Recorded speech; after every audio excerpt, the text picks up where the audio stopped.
Thank you so much for coming.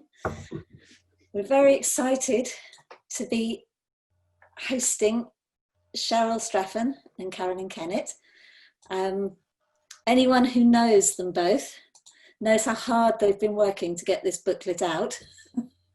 It's been a bit of a labour of love, all the retyping and editing that's been going on. So we're absolutely delighted to be hosting this talk for them. And I'd just like to take the opportunity to thank our funders, Heritage Lottery Fund, Arts Council England, and Feast Cornwall, who've made this possible. And just to mention that little bit of housekeeping for everyone. We do try and please keep your microphones muted. That helps with the general sound, and I will be nipping around muting people, so it's nothing personal. And there will be time for questions at the end, but as there are quite a lot of us, if you could kindly put any questions into the chat as we're going along, and then I can put them to Cheryl and Carolyn. Or if we have the time, we might ask a couple of you to ask your own questions. Okay, so I've got to say I'm Jo Mays from Mays Creative, another member of the team that has put this together. And apart from that, it's a great pleasure, and I will hand over to Carolyn. Hi everyone, I was going to start by sharing the screen with you, so hopefully this is going to share fairly readily. There we go. So really I wanted to start by saying a little bit about how the booklet came around. And I've worked for Mays Creative and with Jo a number of years now, and we often look for projects which are based here in Cornwall, which are community and schools driven, but we like to have an interesting theme. And because I'm on the team, I tend to go for something which is very astronomy related. So I am an astronomer. My main passion is looking how ancient communities connected to the night sky, although I do have little dalliances into thinking about Victorian astronomers and other Cornish astronomers that have made inroads down the years and made exciting discoveries and things. So we were looking for a project for this year, for 2020, and it came to my attention that the sun was about to start a new solar cycle. So the sun is an active star. We are orbiting our active star, and the sun has an 11-year solar cycle, which basically means its north pole and its south pole, much like we have here on Earth. Well, at the end of each 11 years, that north and south pole completely split. So the south pole becomes the north pole and vice versa. What happens during that 11 years is quite exciting to the sun. It goes from a very static period to a very active star, and then back down to a very humdrum, non-active star at the end of 11 years. So going on from choosing the sun as our topic for this year, we started to think about different ways that we could relate that sun topic to us here in Cornwall. And this is when I contacted Cheryl, who I've known for a number of years, and we started to think about looking at the archive within May and Manbro and thinking about the articles which have come over the past 34 years, Cheryl said it's been running, and highlighting some of the solar articles. And that's where the booklet came from. Cheryl kindly went back through her archive. She contacted a number of people who had written for May and Manbro in the past and asked for the permission for us to revisit those articles.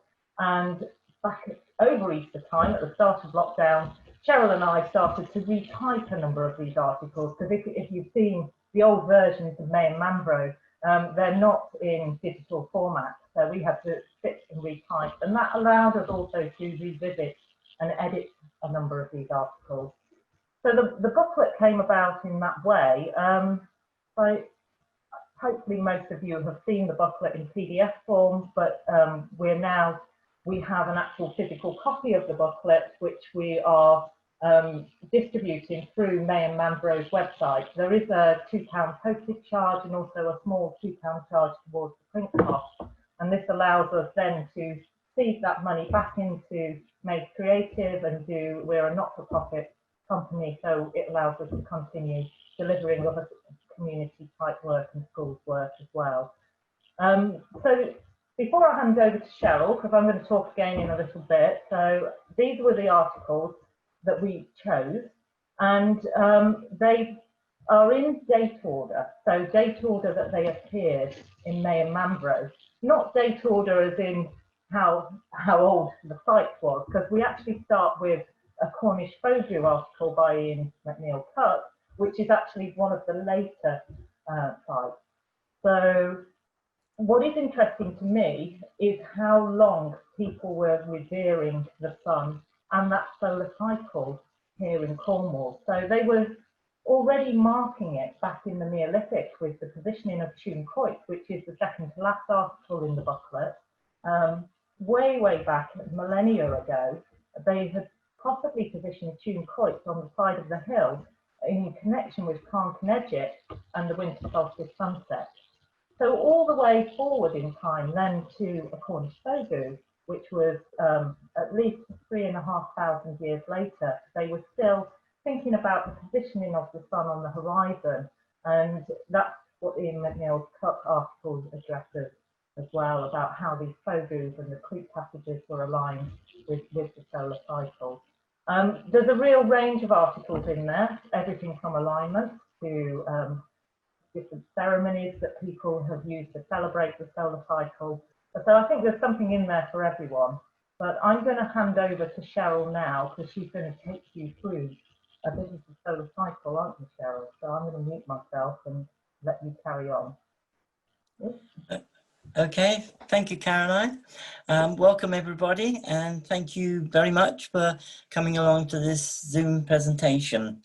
As Caroline's already mentioned, it's focused around the booklet, Watching the Sun, and we want to make the booklet as available as possible, and so there are means of doing that, either by downloading a PDF or by paying a nominal sum to have the booklet sent to you. The whole process of putting together the booklet has been a fascinating one. I very much enjoyed working with Caroline. We came together and made a friendship some years ago. I've always been interested, obviously, in the prehistoric sites in Cornwall and elsewhere. And I've been very interested in how many of these are aligned to the sun at various times in the year. And when I met Caroline, who is an archaeoastronomer, she was able to provide the technical data that was very much needed when we were looking at these places. So we have a mutual interest in this subject, and this booklet has been a wonderful opportunity to revisit some of the articles in May Manbro, edit them, update them, and put them together, and hopefully make them as accurate as possible with lots of lovely photographs as well. So this evening, what I thought I'd do, I'm going to talk for a little while and then hand it back to Caroline, is to take a couple of articles from the booklet, which are about the solar ritual cycle, and go through a wheel of the year implication from those articles. What we're talking about really are two different cycles. We know that the prehistoric peoples from the Neolithic and Bronze Age aligned many of their sites to events in the solar year. and in particular the two solstices, the winter solstice and the summer solstice, and the two equinoxes, the spring and autumn equinoxes. This made a cycle of 4 points around the solar wheel of the year. We know for certain that they were interested in this through various sites. I suppose the most well-known one would be the one at Newgrange in the Boyne Valley in Ireland, which is aligned to the winter solstice sunrise. There's a light box above the tomb in which the light enters and goes up the passage of the tomb and illuminates the end chamber. There are other sites as well, some of which I'll talk about later. But we know for certain that they were interested in these pivotal points in the year's cycle. There are various theories as to why they might have been interested. And I think that they were interested not only for practical purposes, for astronomical purposes, but that the passage of the sun at these key points in the year had to do with their beliefs and their celebrations of those times in the year, probably allied to their belief in gods and goddesses, and the relationship of their lives, the sites, and the passage of the sun during the year. The second cycle comes later and dates probably from the Iron Age and the Celtic period, a couple of thousand years later. And this is a fourfold cycle that we call the cycle between the major solar ones. So this in-between cycle has 4 points on it. It has a Samhain at the beginning of November. It has Imbolc at the beginning of February. It has Beltane at the beginning of May. And it has Lughnasadh or Lammas at the beginning of August. These 4 cross-quarter days provided a cycle for the Iron Age and Celtic people to do with pastoral matters, farming, planting of crops, harvesting, taking the animals up to the high spots on the land at the beginning of summer, bringing them down again at the end of summer, beginning of winter. Now, there's a big debate goes on in archaeological circles as to whether this later cycle, the cross-quarter days, was celebrated earlier by the Neolithic and Bronze Age people, and we can't be certain. There are less sites on these cross-quarter days than there are on the solar days, but we do have some sites that appear to be aligned to these particular cross-quarter days. Nowadays, both cycles are superimposed one on the other to make an 8-fold wheel of the year that many pagans and other people do celebrate. So the 4 prehistoric sites, the solar cycle, and the 4 cross-quarter days, the later Celtic cycle, make together an 8-fold wheel of the year, running right round the year. So I'm going to briefly just go through those, looking at how the prehistoric and the later Iron Age people might have celebrated those festivals, the purposes why they built their sites, to connect with those times around the wheel of the year, and possibly highlighting some of the sites here in Cornwall where we can even today go and see these alignments and these orientations. So I'm just going to start. First slide, please. That's it. So I'm going to start with the upcoming festival due in a few weeks' time, and that happens to be the first festival that the Celtic peoples would have celebrated in the Wheel of the Year. It was to them the beginning of the year. The Celtic peoples celebrated their festivals on the eve before the day.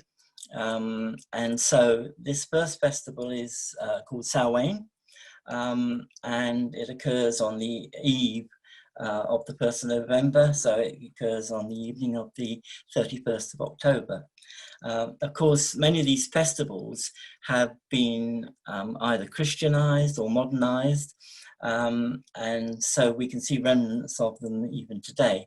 In the case of Samhain, of course, I'm sure everybody will recognize that it's now been modernized into the festival of Halloween.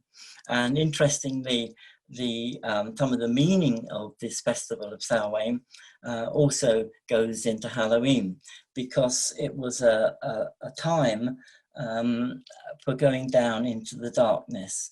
It's the getting ready for the dark 6 months of the year, and the photo that I have up to show it, it's one of Caroline's, and it's a photo of Boscanoon Stone Circle at Samhain itself.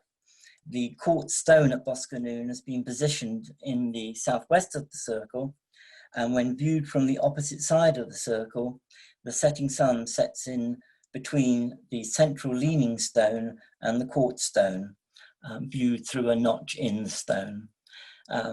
Now, this would mean that this Celtic festival of Samhain has a much earlier pre-use, because of course the circle at Boscanoon dates from a much earlier period of the late Neolithic or early Bronze Age. So it may be a coincidence, it may be chance that it does this, but it does it, and it can be viewed today by going to the circle at Samhain. The meaning of Samhain was to do with preparing to get through the dark time, the lean time of the year, and very often the Celtic crone goddess would have been invoked at this particular time, also known in Welsh legend as the kayak, the old woman. There is various legends to do with the crone and the kayak at this time of the year, and they often involve going down into a chamber in the earth, and they are meeting the crone and the kayak as a very powerful goddess, chthonic goddess of the underworld, and preparing to get through the difficult and lean times of the year. From Samhain, we move to the next festival in the wheel. Each of them are approximately 6 weeks from each other. And this next one is, of course, the Winter Solstice, which in Scandinavia was known as Yule, which means the wheel, and which, of course, we all know nowadays as Christmas. This festival at the Winter Solstice was, for the ancient people, significant because it represented the rebirth of the sun. And it was some years ago now, I suppose it must be about 30 years ago, that I first realized that we have a beautiful alignment here in West Penwith that we can all still see nowadays at the Winter Solstice. The Winter Solstice occurs either December the 20th, 21st, 22nd, even 23rd some years. And this picture is of Tune Coit, which many of you will know, I'm sure, up on the West Penwith Moors. And it was about 30 years ago now that I first went up there at the Winter Solstice. It was a beautiful clear day, as you can see from the photo. And from Tune Coit, the notch of Carn Kenidjack on the horizon is very visible, very prominent. And I was watching the sun setting at this time of the Winter Solstice and realized that the sun was going to go actually into the notch itself of Carn Kenidjack. Carn Kenidjack, known as the Hooting Carn, is a very natural, prominent natural feature especially from Tune Quoit. And as I watched, the sun itself entered the notch. So it was like the earth receiving the sun, taking the sun back into itself on this, the shortest day of the year. A beautiful magical sight it must have been to the megalithic people who built Tune Quoit, and just as magical for us to view today, because even though the position of the sun has moved approximately a sun's width in the period since the Neolithic, nevertheless it still works because there are two notches on Carnkenidjack, and originally it would have set into one, it now sets into the other notch. So a beautiful sight for the winter solstice, well worth going to see if you ever get the chance and you're free on that day and you've got a nice clear day. With the Local Earth Mysteries group, we went up every year for about 20 years to view it, and I think we only ever saw it once in that time. But if you do get a clear day, then it's certainly worth going to see. Prehistoric peoples would have celebrated this winter solstice, this Yule ritual, with the bringing back of the sun out of the darkness. There are many cultures that have this in their myth. In, for instance, Scandinavian cultures, the sun is always a goddess. And in other cultures, such as the Japanese one, she's also a goddess. And the goddess in Japanese culture is Amaterasu, who is the sun goddess, and who is coaxed in Japanese myth out of a cave at this time of the year.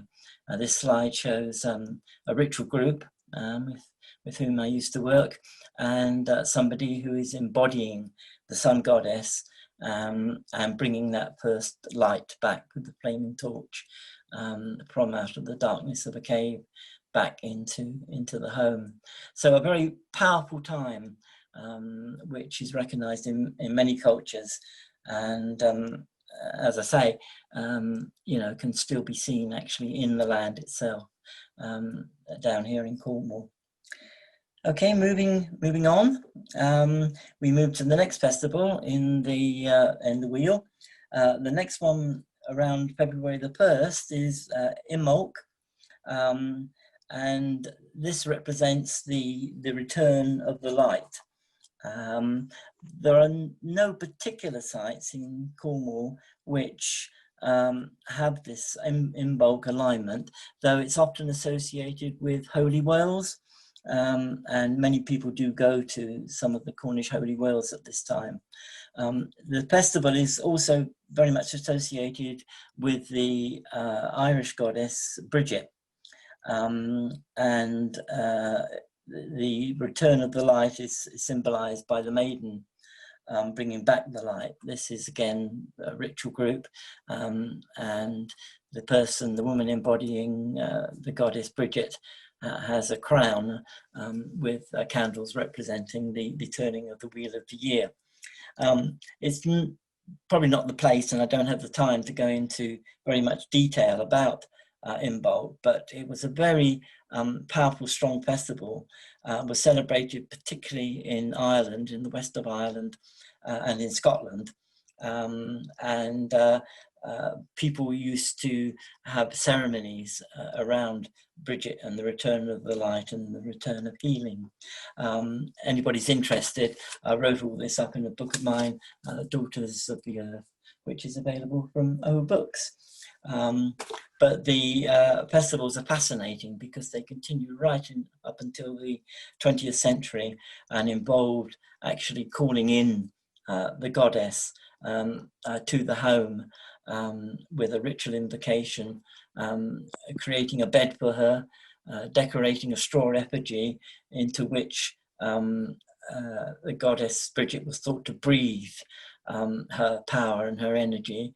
The effigy, the Diva Breed, then became alive and was set up in the home at the head of the feast. A very rich mythology to do with this festival, which is certainly, you know, very interesting and worth reading up on. However, let's move on from Imbolc, and the next festival in this wheel of the year is the spring equinox, again some 6 weeks from that. Now, the spring equinox both equinoxes are the same, the spring and the autumn equinox, and both are very much celebrated at different sites around the world. This particular slide shows a burial chamber on the island of Jersey called La Hue Bee. I've just come back from Jersey, where we spent a couple of weeks investigating the megalithic sites there.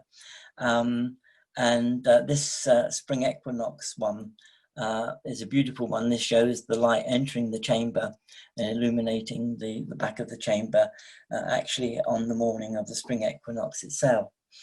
This is March, either March the 19th, 20th or 21st. And of course the spring equinox represents the balance of dark into light, moving from the period of dark into the period of light. There's a number of chambers, megalithic chambers in various places in the world. I've been privileged enough to see the spring equinox alignment at the megalithic chamber of Enidra on Malta. Another one is on the Andalusia region of Spain, where the Dolmen de Soto also has a megalithic spring equinox alignment. So we don't know of any particular ones in Cornwall, although Bodmin Moor does have a number of sites, particularly stone circles, that seem to be aligned at this time. And at the Hurlers stone circle on the moor, there is a loose arrangement with the rising sun over Kit Hill when viewed from the central circle. Recently, Caroline has also viewed the setting of the sun from Little Galva and Carn Galva, and thinks there was an equinox alignment there as well. So, like a lot of these things, there are still possible things to discover. And the more people go to the sites and look at the sites, the more we shall find perhaps evidence of alignments at this time. But clearly the equinoxes were important to these people. They were able to calculate it, though it's not so easy to calculate as the solstices. And they were able to mark that balance and that movement from the dark time of the year to the light time of the year in the construction of their monuments. The next one we move to in the wheel is Beltane. It's on or about May the 1st. Beltane was always to do with the fertility of the earth. Again, it's a cross-quarter day festival, so it dates from the later later Iron Age and Celtic period. But nevertheless, there are possible sites that have been identified as being aligned at this particular time of the year. So it may date back a lot earlier. This particular one shows Stannon Circle on Bodmin Moor. And you can see that the shape of the key stone in the circle was made very similar to the shape of the holy mountain of Rao Tor in the distance. And we know that round about Beltane occurs around about May the 8th, which was, since the calendar has been altered in the 18th century, in the 16th century, then this would have occurred actually at Beltane. And it's been observed that the sun rises and fills that notch on Rao Tor when seen from Stannon Stone Circle. So again, it's a little hint that some of these later cross-quarter day festivals may have been celebrated in the earlier period of the Neolithic or Bronze Age. Beltane is celebrated, next slide please, to do with the fertility of the earth at this time. And here's a nice little picture of the Beltane Ritual involving an effigy of a horse, Rhiannon, who's very much a horse goddess who's celebrated, although she's a Welsh horse goddess. Horse goddess energy is very much celebrated in Cornwall, what with Padstow, Obios, and other things at this particular time of Beltane. Moving on, the next one in the Wheel of the Year, we come to the summer solstice. And of all the festivals, all the 8 festivals, this one I think is the most well known and most well celebrated. Everything from the shenanigans at Stonehenge to many other places which are much quieter, and people are still able to go and celebrate. It occurs either on June the 20th, 21st or 22nd. And of course the summer solstice is the zenith of the sun's power. Ancient peoples would very much have known about this festival and celebrated it. Again, it's a key turning point in the Wheel of the Year. And there are sites in Cornwall where we can see summer solstice alignments as well. There's more details in the booklets. I won't go through them all, but just to show this one really, because it's such a beautiful one. This is the Skurnick on Bodmin Moor, and it's been discovered by archaeologists that a prop stone, formerly known as a pseudo-quoit, on the Skurnick Hill that you can see in the photographs, had a midsummer solstice sun setting behind it. And when they ran it through a computer program, they found it would have happened in 3700 BCE, viewed from a kind of viewing platform near to the southern circle. So the positioning of their megalithic monuments at these key times is beautifully illustrated, I think, by this one of the Skurnick at the summer solstice. Very often in Celtic times, goddesses of sovereignty, such as Maeve or Onya, Irish goddesses, will have been celebrated at this time, because it ties in with the zenith of the sun's power at this high time of the year. Okay, moving on, we come to the next festival, the fourth one in the cross-quarter days, and this is Lunasa or Lammas. It was Christianized into Lammas.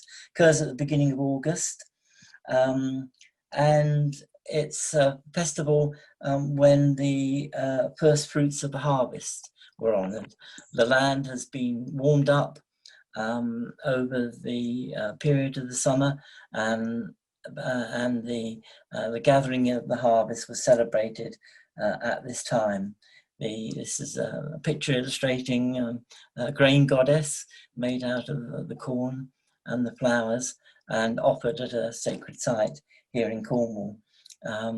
Again, this has very interesting mythology associated with it, because although it's sort of being the festival of the god Lu, in fact Lu only set it up for his foster mother, Teotu, so it should really be Teotu the Sad, Teotu's festival, not Lu's festival, but very much a festival of the grain goddess of the year. And finally, to complete the wheel, we turn again and come to the autumn equinox, which we've just passed. It's either September the 21st or 22nd or 23rd. Again, this is the balance of light and dark. This time, the reverse to the spring equinox. This time we're going from the light into the dark. And there are certain sites which are celebrated at this time. This particular one, it's a very magical site, Loch Crew in Ireland. I remember being privileged to witness this, the autumn equinox. Went up to this burial chamber.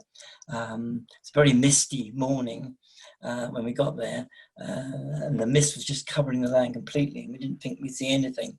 Anyway, we walked up to the top of this hill at Loch Crew, Carnbane East, and as we did so, we came out of the mist to the top of the hill, and standing there waiting for the first rays of the sun to shine into the passage of this Loch Crew chamber and illuminate these symbols at the back of the chamber. And it's been suggested that these, and I think it's true, that these symbols are all sun symbols, which the first rays of the sun at the autumn equinox would pick up. So there are many sites, I'm only just given a flavour really in this talk, where the sun can be observed and seen and followed around this wheel of the year. We're discovering new ones all the time. If any of you seen any or got some ideas about any, we would love to hear about it, because we're beginning to see the landscape through the eyes of the megalithic people who built these very special places. So thank you for your time, and I'm happy now to hand back to Caroline, who will tell you about some of the pictures that we chose for the book, and how she came about observing and photographing them. Thank you. Thank you, Cheryl. That was fantastic. Really, when I was asked to do this talk, I thought about what I would like to talk about, and I could have obviously spoken about the afternoon, which I've spent a lot of time observing the solar cycle at, but I actually decided to think more about what watching the sun meant to me personally, and I spent a huge amount of time out at megalithic sites watching the sun, and I really wanted to share some of these different experiences with you. So this is Nine Maidens on the Penwith Moors, and one of the things that I really enjoy when I'm out watching the sun is watching the change of the skies before the sun rises or after it sets. The sun itself goes through a number of scientifically defined phases as it approaches the horizon. So in the summer itself, here in Cornwall, we're quite far south in the UK, we have very, very short astronomical darkness. So that's the period of night when it is truly dark. And after astronomical darkness, as we lead in towards dawn, we get a period of astronomical twilight. Now, astronomical twilight is just when you're starting to see that orange or pink horizon form where the sun is going to start to rise. And that occurs about an hour and a half to 2 hours before the sun itself will start to rise. And this is when you start to realize that when the nights are short, you don't actually get a full extent of night itself. Leading on from astronomical twilight, you get a period of civil twilight. And this is what I've imaged here on the left, is civil twilight on the morning of summer solstice, Nine Maidens in 2018. Now, I went to Nine Maidens because I've tried to image every solstice point at all the stone circles here in West Cornwall. It's not because I felt that there was an alignment, but I just like to have these photographs ready to show people if they say, have you got a picture of summer solstice at Nine Maidens at the dawn? It's not because I felt there was a possible alignment. I just like to have those ready and available to go. So I was lucky enough to experience a fairly cloud-free morning. And these two photographs, the one on the right is as the sun is just rising, and the one on the left, as I say, is about 40 minutes before sunrise. They show the difference in the colours of the skies, and they make quite an experience. And this is an experience that I was enjoying, and I'm sure that the prehistoric cultures would have been enjoying as well. So the whole idea of just going out to see the moment of the sunrise, yes, that would have been important, but the whole experience of the long lead into that, and then the sun actually rising itself, I think would have been enjoyed by them as well. One of the things I did recently in lockdown is consider how far does the sun move across the horizon and how noticeable is this? And I live not in West Cornwall, but I live on the back of Tregonning Hill, which is quite a sizable hill with the Gurmo monument, which I'm sure a lot of people in Cornwall will recognise from those images. So during the lockdown period, which just happened just straight after the equinox, all the way to the summer solstice, I imaged the sun for well, quite a number of evenings. I went up there and imaged the sun just to see how noticeable it was to see the sun's displacement on the horizon. So what do I mean by that? Well, at the equinox, the sun rises and sets directly east and west here in the UK, but because of our position at 50 degrees latitude and the tilt of the Earth, the sun displaces along the horizon. It moves further north towards the summer solstice, and then it displaces back to the equinox position directly east and west before displacing further south towards the winter solstice positions. And these are the positions that we get in that wheel that Cheryl has just been explaining. But it was a consideration to me as to how noticeable is that. So the larger picture on the left is the summer solstice picture. It's about 2 days off summer solstice, but the sun isn't moving very far at all on the horizon at summer solstice. And then the picture at the top right is Beltane. So you can see it's not actually, it's only just moved the other side of that monument. I'm stood in the same place. I know my scale is slightly off, but it's only just moved from one side to the other. And the displacement of the sun from equinox to the summer solstice is far less than it would be from Beltane to the summer solstice is far less from Beltane to the equinox. And the bottom one is the equinox photo, which was taken on March the 23rd, just as we went into lockdown. So that kept me kind of busy during lockdown, and it was quite a fun thing to see. But it was also very noticeable, that solar motion, and I've actually started to try and get back up there to photograph down to winter solstice now.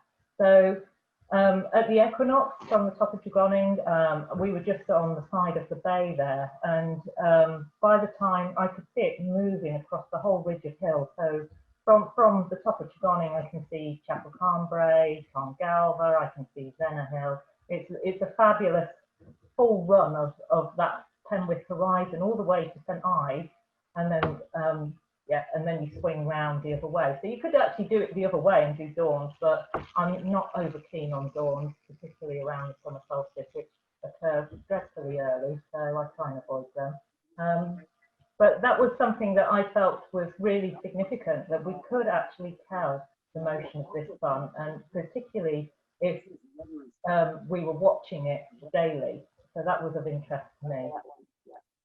And I think we need to mute someone here. I'm not sure if that's going to work. So here we are at Boscanoon, and this is one of the solar experiences which people can go out and do now, particularly around the summer solstice. So this was fairly close to summer solstice this year. I think we're about a week and a half off. The same evening, the two pictures were taken. And the first one, the large one at the top, I'm obviously in Boscanoon, and I can see the sunset in the direction of Creek Toll and the hillside up above it. Now, if you were to walk up the hill, and you will start to see the sun rise as you walk up the hill, and then you will see the sun set again on this lovely array of hills off the top of Creek Toll at the back. So that is something that we can experience, which is quite fun, is to see double sunset. And so in effect, I'm seeing the sunset once from the stone circle again, I'm seeing it rise again, and then I'm seeing it set again. So that's another experience that we can go out and have. And it's these types of experiences that make me incredibly interested about the way that they would be watching the sun and getting those feelings about the way that the sun moved and the solar cycle and how they were going to position sites. And quite a number of stone circle sites have localized northerly hills, which we can attempt these types of double sunsets and things at. So they're all always great fun to go out and have a go at. Here we are at Tregeseal. So once again, another summer solstice, this one at dawn. So this one was taken this year, actually on the summer solstice dawn. And this is a proper alignment this time. So from Tregeseal, there are two barrows which lead, which have been positioned in the direction of the summer solstice. So behind, I'm stood behind, I think it's been labelled Stone 9 by Barnett, John Barnett, in his Prehistoric Cornwall book. And it's a female shaped stone. In the alignment behind it, there is a pointy or male shaped stone with the sun rising in a dip on the horizon. To the right, you can see Carncanedgit to the left there on the horizon. But in that direction are two barrows which have been positioned on the summer solstice line at Tregeseal. So that is a true alignment there with the solar cycle. So I know Cheryl's already mentioned this one, but I'm going to mention it again because we've been doing quite a bit of work down at the hurlers. So this is the hurlers at Bodmin Moor, and I'm stood on the edge of the central circle. So it's a triple stone circle site, the hurlers, quite a significant ritual landscape, and it's very complex.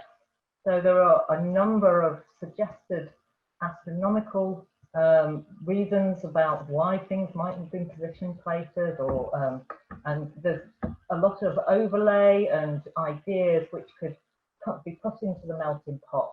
And one of these ideas is that the central circle and Kit Hill have been positioned in for an equinox positioning. So on the top of Kit Hill, there is a monument nowadays, which makes things quite easy for us to check out the actual alignment, but it has been found to be about 2 degrees off. So that means that it's about three solar days off from the equinox. So it's quite significant. There is other suggestions of what could be happening with that equinox alignment at Kit Hill and the hurlers. At the equinox, it's the moment that the full moon will make its passage past the sun. So in effect, a full moon the month before the equinox will be on one side of the rising sun, and then the full moon the month after the equinox will be on the other side. So we get this crossing point of the full moon, and if you think the full moon is rising in opposite to the sun, and particularly at the equinox where day and night are equal, the full moon would be rising pretty much as the sun is setting. So that might have been something which interested them, and it might be a suggestion as to why that equinox alignment is a little bit astray. The interesting thing about equinox alignments and Bodmin Moor is that there are a number of stone circles on Bodmin Moor with suggested equinox alignments. And from Godiva to the Skurnick, and a couple more of them were suggested by John Barnett in his book, but they all seem to be fairly loose, as I said. So the sun is also motoring along the horizon around the equinox. So at the solstice, the whole point of solstice is that the sun is standing still. For about 8 days, you can't see how far the sun has moved on that horizon because of the glare. Now with a camera, you can pick that up, and obviously with more detailed scientific instrumentation, it would make it more obvious. But at the equinox, as it's motoring along the horizon, how accurate could they have been? And this is one of the things that we've considered in a recent paper that we're about to have published. So you see, we've looked at astronomical alignments and the Hurler Stone Circle. This ties back into two archaeological digs, which were led by Jackie Nagosowski, and with myself, James Gossett, the archaeologist, and Brian Sheen have come together to write an academic paper about the Hurlers, coming out of the dig in 2013, which exposed the intercircle link or the pavement, and then the 2016 Reading the Hurlers, which looked at a possible fourth stone circle site, which ended up being a single menhir, which was interestingly placed because it's a menhir on the hillside just north of the 3 triple stone circles, and it's the first moment that you get to see Brown Willy, about 12 kilometres in the distance. It's Brown Willy, the largest hill on Bodmin Moor. And Brown Willy and this menhir are positioned in the spot that if you're stood at the menhir, you would see the summer solstice sunset set over Brown Willy. So it seems to have a significant positioning. I will be speaking on this, so this is a complete and utter plug here on the 13th of October. So if you're interested in the hurlers and want to hear someone speak for about 40-45 minutes on the findings that we had, it wasn't completely solar, so we do discuss stellar alignments and the Milky Way as well. As I say, the hurlers is a complex site with a number of suggestions that could be around it, but the sun does certainly make one part of that as well. So this is, Cheryl's also mentioned this is another possible equinox alignment. So this is Little Galva, and it's a framing station which is found on this little outcrop called Little Galva near Hannibal's Tarn in the Penwith end of Cornwall. And Little Galva, if you look through the framing station, you can see the spine of Carn Galva, so you'll see the actual saddleback spine of it. And if you were to visit here on the equinox, and these pictures were taken in March, just before lockdown, and we had a very visual treat with the sun actually rolling down the spine of Carn Galva before finally setting in a small notch. You probably can see it in the bottom right, it's heading down towards that notch before it finally sets. This was a 14-minute spectacle, so this didn't happen very quickly. This went on and on and on, and it surprised me how long this whole event went on for.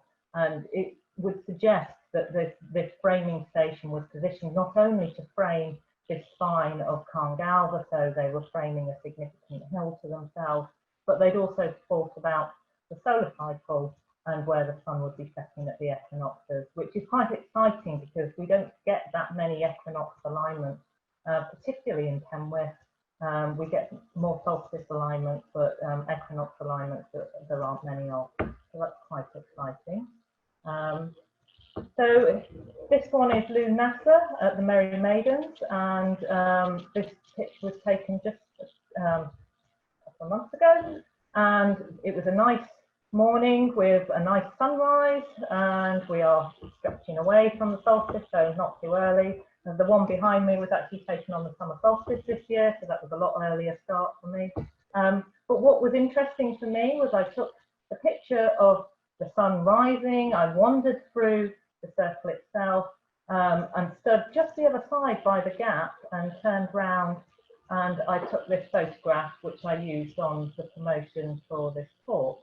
And I'm actually stood just outside the gap on that date, which is that cross quarter day, and you can see that I've made this shadow path, and it's amazing to me how long the shadows of the stones go at these significant dawns and at dawn.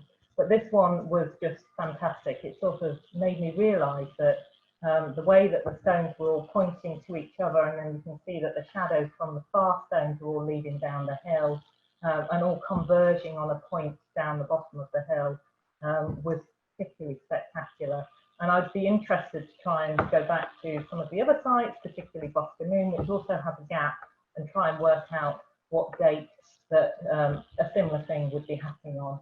Because as I say, this was Lunar at the Merry Maidens, and it sort of blew me away. So all the time you can go out and try these things, and sometimes you just come along to something which really stands out that you just didn't expect. And that's one of the things that I love about going out and watching sunrises and sunsets and things. There's never two which are the same, is the other thing that I should say. They're all very, very different from each other. So that's a little bit about my interest in the sun, and we have produced this booklet, as we said. So there's the May and Mangrove website. I will leave it up so people, if you don't know it, you can go to May and Mangrove and you can order a copy of the booklet. There's Made Creative website, so we get up to lots of fun down in Cornwall. At the moment, we're in collaboration with the Kenworth Landscape Partnership and doing some artist work with them and taking artists out into the landscape. We're also looking at doing some work with the Royal Astronomical Society coming into this autumn, and we always try and do lots of community work. So thankfully, one thing that we managed to do was a lovely solar mural at an adventure playground in Redroof over the summer with some children that were needing some extra help in the Redroof area. So we try and get out and do lots of different things, lots of community work. We will be putting on some walks and things, which hopefully I will lead across the moors and things down the line. And so yeah, so tag us as well, and you might find something else that you might enjoy. So I'm going to pass it back to Jo, and she's going to field the questions, I think, for us. But thank you. Lovely, thanks so much, Carolyn. Perhaps you could stick us back onto gallery view now so we can see people who might want to have something to say. Okay, yeah, stop sharing. Yeah. Okay. Thank you. There we go. Oh, that's nice to see everyone. Oh, I've got a bit dark as well. I'm sure, yes, there's lots of other people. We're all heading into the dark. We don't have lots of messages, so I think it'd be rather nice if people ask their own questions, if that's okay. So we have some lovely comments if you look in the chat. But the first proper question, as opposed to interesting comment, I think, is from Alan Sinkins. Is Alan there? If you'd like to unmute yourself. Are you there? Or have you disappeared? Right here, yep. That's it. Hello, Alan. Hi there. Just to comment on something that Cheryl said about, I think it was Loughborough. She said the autumn equinox is about light into dark. But she was there for the sunrise. If it's light into dark, shouldn't it be the sunset being celebrated rather than sunrise? Cheryl, unmute yourself. Sorry, you got to. You muted, Cheryl. Yeah, I'm okay now, I think. Okay. Yeah, good point, Alan. I think that both the sunrises and the sunsets at the solar days seem to have been significant to the megalithic builders. For instance, everybody knows about the sunrise alignment at Newgrange in the Boyne Valley, where the first rising rays of the sun illuminate the chamber at the end of the passage. But I wonder how many people know that a neighbouring mound, Douth, which is unfortunately not open to the public, but was clearly as significant as Newgrange was in its time, is aligned to the sunset on the winter solstice, and the original meaning of Douth in the Gaelic means darkness. So I think we've got lots of missing links in our knowledge of some of these places, and I have the feeling that both sunrises and sunsets were important around, these points on the wheel of the year, but we may only know about like one of the two at the time. I mean, Caroline has a very interesting idea, a theory to do with following the sun from Lamorna around to Tregasil. Do you want to talk about that, Caroline? Just mention it. Yeah, I'll mention it. It's quite a convoluted theory, Cheryl, but what interested me at Bodmin was that the winter solstice sunrise comes out of the Lamorna Gap. And there are a number of menhirs which lead generally in that direction. I won't say they're on the exact line, but I would call them the Trellew line. So there's a number of these menhirs which I wanted to do the walk to pass in last year, which obviously was cancelled, and hopefully we'll go ahead this year and we can walk the Trellew line. But my idea is that because Tregasil has a significant winter solstice sunset alignment, which is, there is a tiny sea gap behind where the two stone circles are, and it's the only bit of sea that you see, and in that is framed the Isles of Scilly, and this, in the Bronze Age, this is where the winter solstice sunset would go down. And if you think about the significance of the winter solstice and the moving from the darkness back into the light, I would like to think that people perhaps processed. I like to think people moved as well, that they weren't static at sight, so that there were processional ways, perhaps longer than just the short ones that you would see at Nine Maidens to calm Galva, but actually that went across the landscape on significant days and people could congregate. And the two which I would suggest, the first one would be Lamorna Gap via Boscanoon over Chapel Calm Bray to Treasure Seal Stone Circles on the winter solstice, which would take them, see the dawn, come out of the winter, out of the Lamorna Gap, and then they would end up watching the sunset at Treasure Seal Stone Circles over the Isles of Scilly. Now, the second half of that is to come in from the Nine Maidens itself, and you've got the Boswin's Menhir, which from Nine Maidens is very visual and is on the winter solstice sunset line. So from Nine Maidens, you would process round Boswin's Menhir, and then you would drop down to Treasure Seal, which is also very visible from that Boswin's Menhir as well, and watch that winter solstice sunset.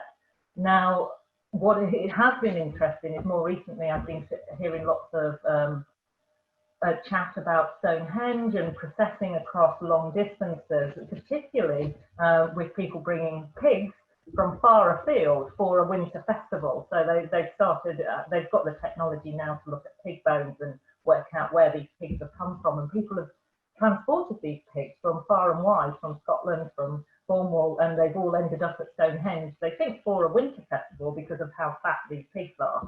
And so I'm really suggesting something similar, that people are processing over longer distances for a festival and congregating in one spot. And I just like the idea of them congregating at Treasure Seal with watching this sunset at the winter solstice over the Isles of Scilly. I think that liminal change between the sea and the islands and the sky and the sun setting over them would have been quite a phenomenon and an experience to go and watch. So I have no further evidence on that though. So I'm sure it's a theory that could be shot down in flames. Thank you, Cheryl. Yeah. Thank you, Caroline. Just looking to see if there were any other. We had Jackie Nowakowski, lovely to have you here, Jackie, saying, actually, you could say a couple of little things that you've had a couple of thoughts, haven't you, as we've been going through. If you wanted to unmute, we can just about see you in the dark.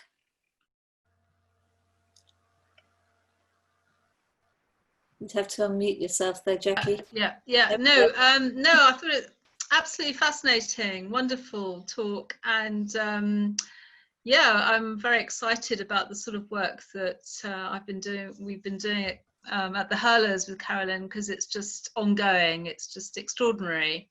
I think the Treasure Seal alignment is just another extraordinary alignment, and yeah, I'd like to find out more about that really. So I'm looking forward to finding, I'm looking forward to more work out that. So yeah, I think there's more in that landscape to discover, so let's go for it. Thank you, Jackie. I am possibly intending to try and walk the Lamorna one on winter solstice this year. So brilliant. Yeah, to see if it is possible to do. I know that there'll be some field boundaries and things and changes that I'll have to go around, but I would like to see how long it would take and the sort of try and experience it myself before. Because that's one of the ways that I work, is I like to get out there and experience things. Yeah, well, let's hope we can all get out there sometime. Yeah, it would be good, wouldn't it? Jo, Brilliant. could I thank you, come guys. in on? Yes, Jo, could I come in on that a moment? yes, please. It's just to say that I think these monuments were constructed very, very precisely. We underestimate the knowledge and expertise of the people that built them. They would have been able to observe these places through decades and generations of people, possibly built them in wood before they constructed them in stone. And I'm reminded of that at the Tregasil, the view of the sun setting into the Notchakan Kenajak from Tune Coit. If Tune Coit had been built a few yards in any other direction from where it actually stands, you would not have been able to see that alignment happen. Now, it might just be a coincidence. I mean, nobody knows, but it seems to me extraordinary that it's only at that particular place where it was built in the land that alignment could be viewed. So I just think, you know, as a general thing, and it's the same at all these other sites. Newgrange, if it had been, the angle of the passage had been slightly different, you would not have seen the midwinter solstice sunrise. Lahu B, we just come back from on Jersey. If it had been built slightly at a different place, different height, different angle, the equinox alignment would not have worked. So I think the positioning of the sites is always a very good indication that something is actually going on here that's beyond the coincidence. Thanks. And actually on that subject, Paladin was saying in the chat about alignments, I think everyone's seen it, being just slightly off the cardinal points. So have you got anything to say about that, Carolyn? Does Paladin want to ask, Paladin, unmute yourself and then you can ask me. Yeah. Hi there. Have you unmuted? No, yeah, there we go. Yeah. Hello, hi. Hi. Yeah, so I've been finding this, and it's just a question that I'm working on at the moment, because Robin Heath has noticed quite a few of these 2-3 degrees off cardinal points kind of things, and so it's just an open question mark for me at the moment, that one.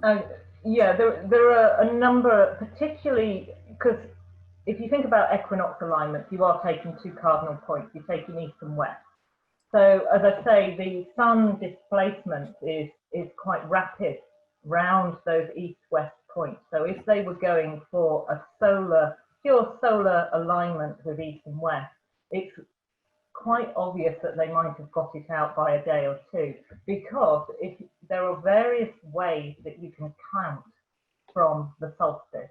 So if you think of a solstice alignment, and it's about 8 days where the sun does not move, and you then decide you are going to count in physical days. What happens if you get that 1 or 2 days out from the start? You're going to be 1 or 2 days out by the middle. No, So if you're going to measure, which is the other way, the spatial measurement, so if you're going to take a piece of rope and measure at either end and then measure the middle, that all depends on the altitude of the hills. So you need a completely flat horizon to get it completely central. So once again, you can understand that they might have got it out, but you're also asking about north and south. So they're the other 2 cardinal points. If I may say about east-west, that is the most reliable datum from which to actually measure your cardinal points, is the equinox alignment, because the sun moves about 3 degrees azimuth every day around that time, and so you'd take it.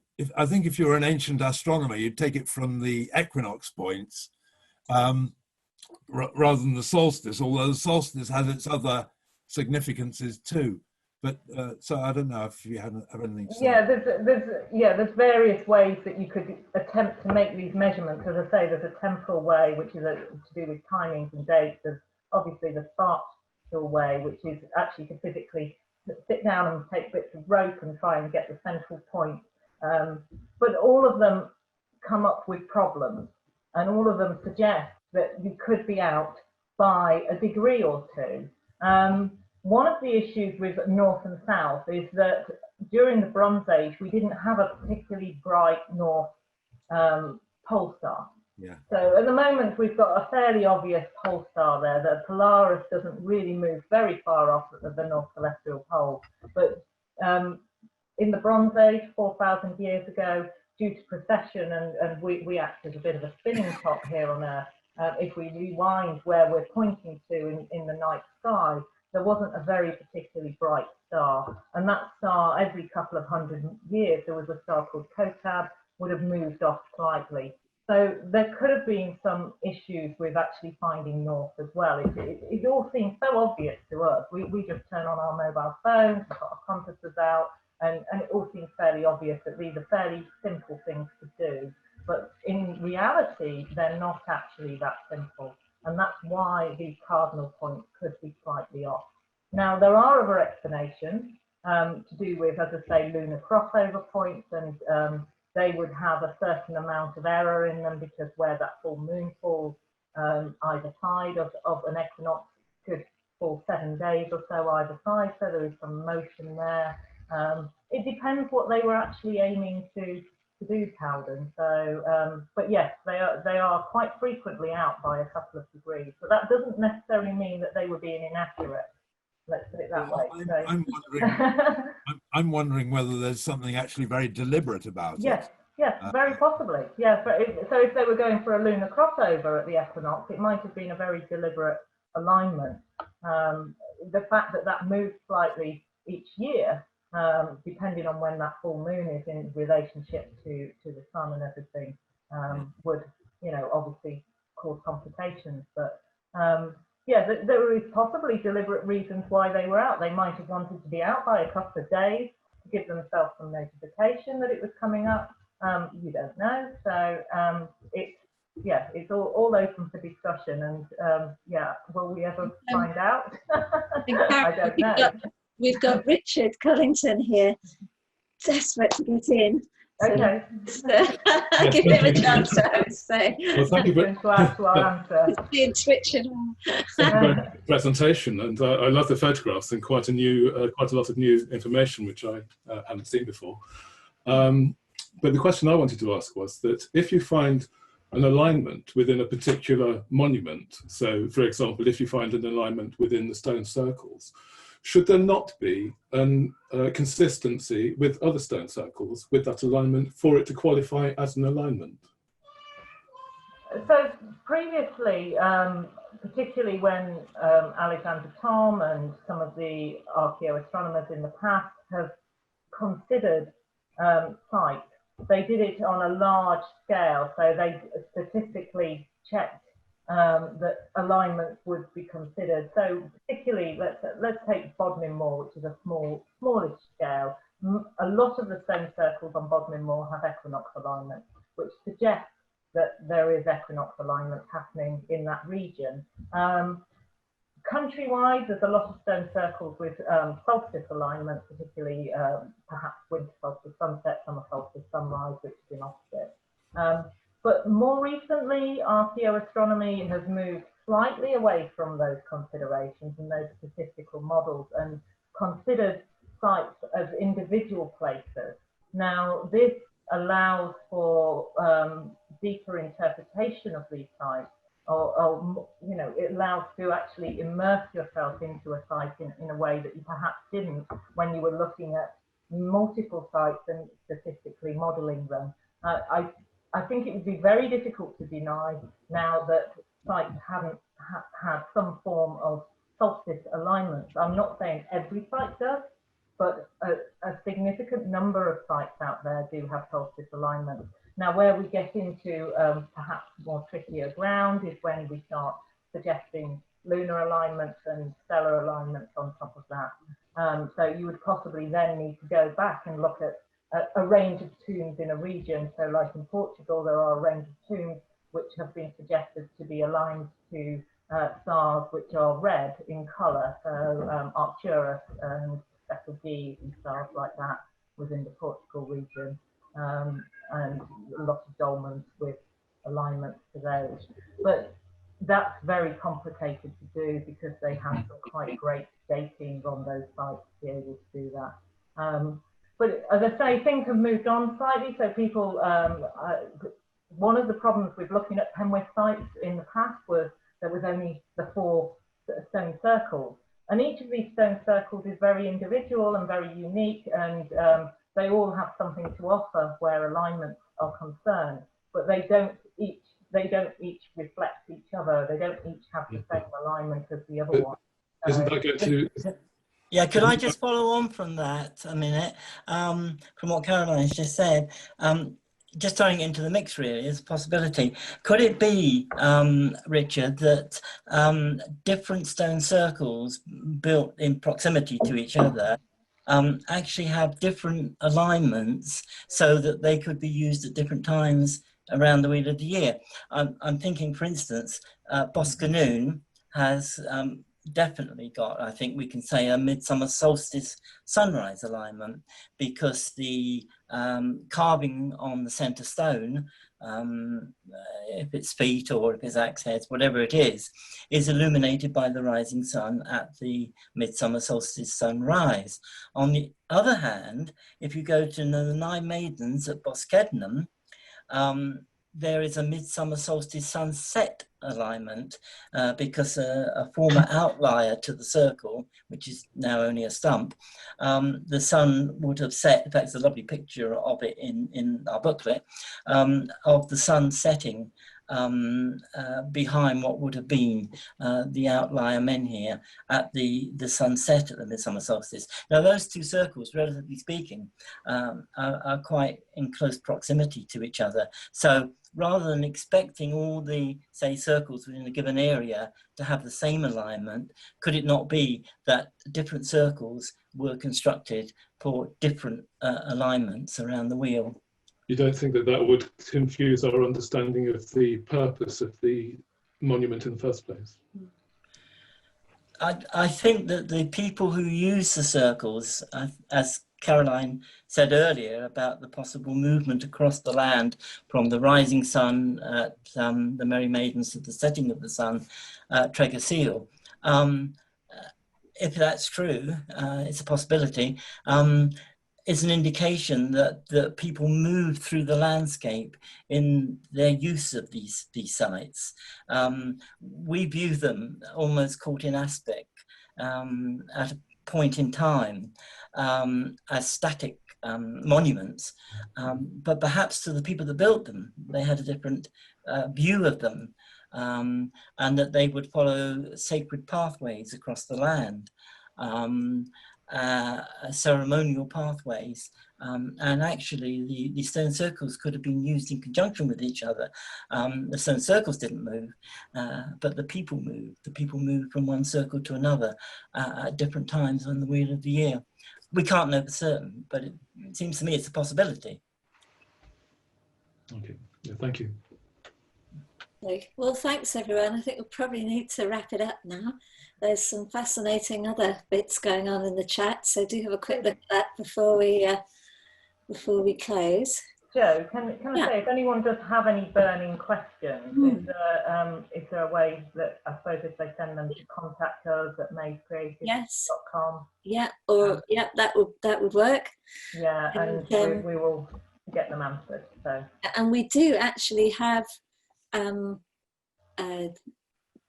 the collection will increase as we actually properly populate. We're just redoing our website, but Carolyn has written some other leaflets for us, haven't you? There was one about the lizard pathways. Yeah. We try and shoehorn in a bit of Carolyn and astroarchaeology into our projects. So yeah, there is some more some more free downloads on our website, but as I said, they're not all up there at the moment, are they, Carolyn? So but thank you so much all for coming, and a special thanks to Cheryl and Carolyn for having shared your amazing knowledge and enthusiasm with everyone. I see lots of clapping and waving going on there. And we will add you all to our mailing list, and then you can or follow us on social media, and we'll let you know when we've got more going on, because obviously as circumstances have changed, our planned sharings at Crescent-Kerno and taking people across the landscape isn't going to be happening so much at the moment. So we're likely to be doing more in here. Okay, thanks everyone, and have a lovely evening. Bye everyone. Oh, you've got the cat, Cheryl. Muffins arrived to say goodbye. Hey.